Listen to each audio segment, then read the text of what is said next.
Ticket ना होने की वजह से टीसी ने बाबा जी को ट्रेन से उतार दिया और उसके बाद ट्रेन टस से मस नहीं हो रहा था। तो टीसी ने अपनी गलती की माफी मांगी और बाबा जी से निवेदन किया कि वो ट्रेन में आकर बैठें, जिसके बाद ट्रेन चली।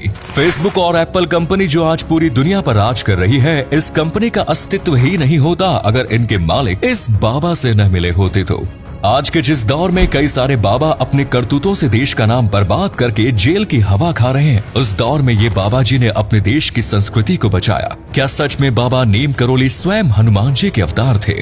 आज के इस वीडियो में हम बात करेंगे इस दुनिया के सबसे चमत्कारी बाबा जिन्हें नीम करोली बाबा के नाम से जाना जाता है और उनके 10 चमत्कारों के बारे में। So let's begin. दोस्तों, जब साल 2011 में एप्पल कंपनी के मालिक स्टीव जॉब्स की मौत हुई, तब उनके तकिए के नीचे से एक फोटो निकला और वो फोटो भारत के आदमी का था जिनका नाम था नीम करोली बाबा। नीम करोली बाबा इतने ज्यादा प्रख्यात थे कि हिंदुस्तान ही नहीं बल्कि दुनिया के कई देशों में उनके भक्त मौजूद हैं।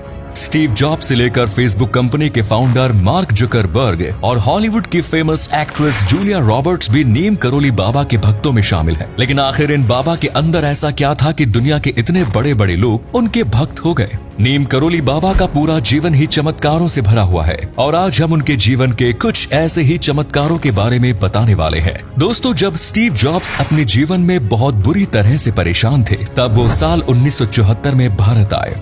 भारत आकर वो उत्तराखंड में स्थित कैची धाम में गए। कैची धाम आने का स्टीव जॉब्स के जीवन में इतना प्रभाव पड़ा कि यहाँ से वापस जाते ही उन्होंने एप्पल कंपनी की स्थापना कर दी और आज एप्पल कंपनी किस मुकाम पर है ये बात तो हर कोई जानता है। नीम करोली बाबा के इस कैची धाम पर गूगल के फाउंडर लैरी पेज और फेसबुक के फाउंडर मार्क जुकरबर्ग भी आ चुके हैं और उन्होंने खुद इस जगह की अलौकिकता का वर्णन किया है। फेसबुक अपने शुरुआती दौर में बहुत ही मुश्किल से गुजर रहा था। तब फेसबुक के फाउंडर मार्क जुकरबर्ग ने अपने मेंटर स्टीव जॉब्स से सलाह मांगी और उन्होंने मार्क जुकरबर्ग को भारत में कैची धाम आने की सलाह दी। मार्क जुकरबर्ग ने नरेंद्र मोदी के साथ एक मीटिंग में खुद इस बात को कबूल किया है कि कैची धाम से वापस लौटने के बाद उनके जीवन में हर चीज पॉजिटिव होने लगी और देखते ही देखते फेसबुक आसमान की ऊंचाइयों पर पहुंच गए। जिस समय मार्क जुकरबर्ग ने ये बात मीडिया के सामने बताई, उसे सुनकर खुद नरेंद्र मोदी भी हैरान थे। दोस्तों, उत्तराखंड के नैनीताल में स्थित है नीम करोली बाबा का कैची धाम, जहां भारत ही नहीं बल्कि दुनिया के अलग अलग हिस्सों से लोग आते हैं। इस स्थान को बाबा नीम करोली ने बनवाया था,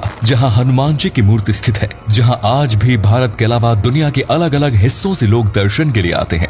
बाबा नीम करोली के बचपन का नाम लक्ष्मी नारायण शर्मा था। उन्होंने 11 साल की आयु में ही अपने घर का त्याग कर दिया क्योंकि वो इस सांसारिक मोह माया से ऊपर उठ चुके थे। लक्ष्मी नारायण से नीम करोली नाम पड़ने के पीछे भी एक चमत्कारिक कहानी है। दोस्तों, बात उस समय की है जब भारत आजाद नहीं हुआ और हिंदुस्तान में ब्रिटिश शासन था। घर छोड़ने के बाद बाबा नीम करोली जगह जगह भटकने लगे। एक बार वो ट्रेन के एसी कोच में बिना टिकट लिए चढ़ गए और जब टीसी ने उन्हें बिना टिकट के पकड़ा तो ट्रेन को बीच जंगल में रोककर ही बाबा नीम करोली को ट्रेन से नीचे उतार दिया। बाबा शांत मुस्कुराते हुए वहीं किनारे पर बैठ गए, लेकिन जैसे ही ट्रेन के ड्राइवर ने ट्रेन को आगे बढ़ाने की कोशिश की, ट्रेन अपनी जगह से 1 इंच भी नहीं हिली। टीसी और ट्रेन के ड्राइवर ने इस बात को समझने की बहुत कोशिश की कि आखिर दिक्कत क्या है, लेकिन उनके समझ में कुछ भी नहीं आ रहा था। आखिर में कुछ लोगों ने टीसी को बाबा नीम करोली के चमत्कारों के बारे में बताया और टीसी को भी उनसे हाथ जोड़कर माफी मांगनी पड़ी। लेकिन ट्रेन में चढ़ने से पहले उन्होंने उसके सामने 2 शर्तें रखी कि जिस जगह पर उन्हें उतारा गया वहां पर एक स्टेशन बनाया जाएगा और कभी भी वो किसी भी साधु संत से इस तरह का व्यवहार नहीं करेंगे।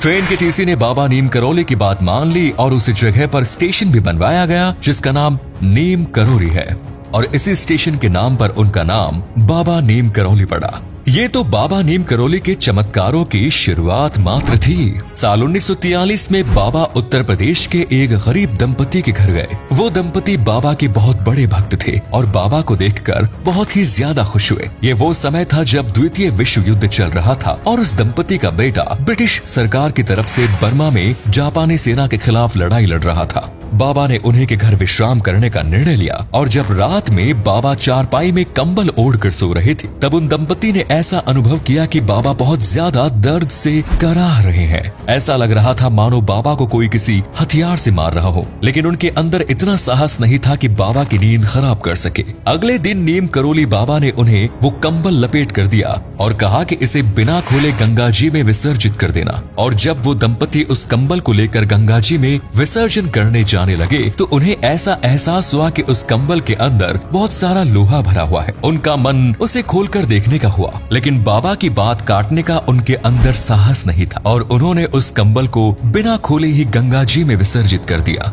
नीम करोली बाबा ने उन्हें बताया कि आज से ठीक 1 महीने बाद तुम्हारा बेटा वापस आ जाएगा, जबकि उन लोगों ने बाबा को अपने बेटे के बारे में कुछ बताया भी नहीं। और इससे बड़ी हैरानी की बात तो ये थी कि ठीक 1 महीने बाद उनका बेटा सच में घर वापस लौट कर आ गया और वापस आकर उसने जो बात बताई उसे सुनकर उन दोनों पति पत्नी के पैरों के नीचे से जमीन खिसक गई। दरअसल जिस रात को बाबा उनके घर पर रुके थे उसी रात उनके बेटे की टुकड़ी पर दुश्मन देश की सेना ने हमला कर दिया था और उस हमले में उनके बेटे के सभी साथी मारे गए, लेकिन दुश्मनों की किसी भी गोली ने उनके बेटे को छुआ नहीं, जबकि उस रात पूरी रात अंधाधुंध फायरिंग हो रही थी। पति पत्नी समझ गए कि वो गोलियां किसी और को नहीं बल्कि नीम करोली बाबा को ही लग रही थी, इसलिए वो रात भर दर्द से कराह रहे थे। दोस्तों, गोविंद वल्लभ पंत जो उस समय के भारत के बहुत बड़े नेता थे, उनकी हालत बहुत ही ज्यादा नाजुक थी। सभी न्यूज चैनल्स में यही खबर चल रही थी कि गोविंद वल्लभ पंत अब किसी भी हाल में नहीं बच सकते, लेकिन नीम करोली बाबा ने भविष्यवाणी की कि गोविंद वल्लभ पंत को कुछ नहीं होगा,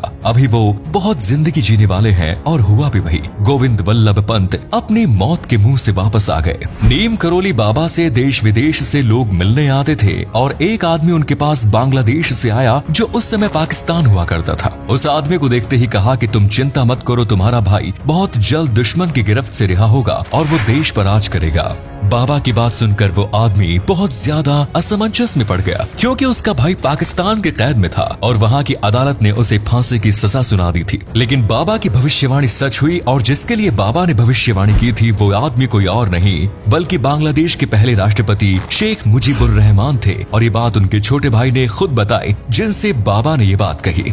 दोस्तों, एक बार बाबा ने शिप्रा नदी के पानी को ही घी में बदल दिया था। दरअसल उनके कैची धाम में भक्तों के लिए प्रसाद वितरण चल रहा था और प्रसाद बनाते वक्त भी घी खत्म हो गया, जिसके बाद नीम करोली बाबा ने अपने भक्तों को शिप्रा नदी का पानी भरकर लाने को कहा। और जब उनके भक्त बर्तनों में शिप्रा नदी का पानी भरकर लाए और ऊपर आकर उन्होंने देखा तो बर्तन में पानी नहीं बल्कि घी भरा हुआ था। इतने चमत्कारी थे बाबा नीम करोली। बाबा नीम करोली के सबसे बड़े भक्त रामदास, जिनका असली नाम रिचर्ड एल्पर्ट था, हार्वर्ड यूनिवर्सिटी में एक बहुत बड़े प्रोफेसर थे। शुरुआत में वो बाबा नीम करोली के भक्त नहीं बल्कि उनका टेस्ट लेने आए थे। एक दिन जब रिचर्ड आसमान की तरफ देखकर रो रहे थे, तब बाबा ने उनसे कहा कि तुम अपनी माँ को याद करके रो रहे हो, जिनकी मौत कैंसर से हुई थी। बाबा के इस बात को सुनते ही रिचर्ड उनके सामने नतमस्तक हो गए और उन्होंने हिंदू धर्म को स्वीकार कर लिया। उन्होंने अमेरिका में सेवा फाउंडेशन की स्थापना भी की, जिसे खुद स्टीव जॉब्स फंड देते थे। हॉलीवुड की बहुत बड़ी स्टार जूलिया रॉबर्ट ने तो बाबा नीम करोली की केवल फोटो देखकर ही हिंदू धर्म को अपना लिया। साल 1973 में बाबा नीम करोली ने जब अपने शरीर का त्याग किया तो वो अस्पताल में भर्ती थे और उन्होंने खुद अपना ऑक्सीजन मास्क हटा दिया था और वो राम राम का भजन कर रहे थे। बाबा नीम करोली का मुख्य स्थान उत्तराखंड के कैची धाम में स्थित है, लेकिन इसके अलावा उन्होंने वृंदावन में भी एक धाम की स्थापना की थी और यहीं पर उन्होंने अपनी देह का त्याग भी किया। इतने चमत्कारिक होने के बाद भी बाबा नीम करोली ने खुद को कभी भगवान से कंपेयर नहीं किया, जबकि लोग उन्हें हनुमान जी का अवतार मानते थे, लेकिन वो स्वयं को एक इंसान ही समझते थे। दोस्तों, आज भी उनके कैची धाम में अमेरिका, फ्रांस और दुनिया के कई हिस्सों से लोग घूमने के लिए आते हैं और आज भी विदेशों की बड़ी बड़ी हस्तियां बाबा नीम करोली को अपना गुरु मानते हैं। तो दोस्तों, बाबा नीम करोली के कौन से चमत्कार ने आपको सबसे ज्यादा प्रभावित किया, कमेंट्स में जरूर बताइए। अपना कीमती समय देने के लिए धन्यवाद।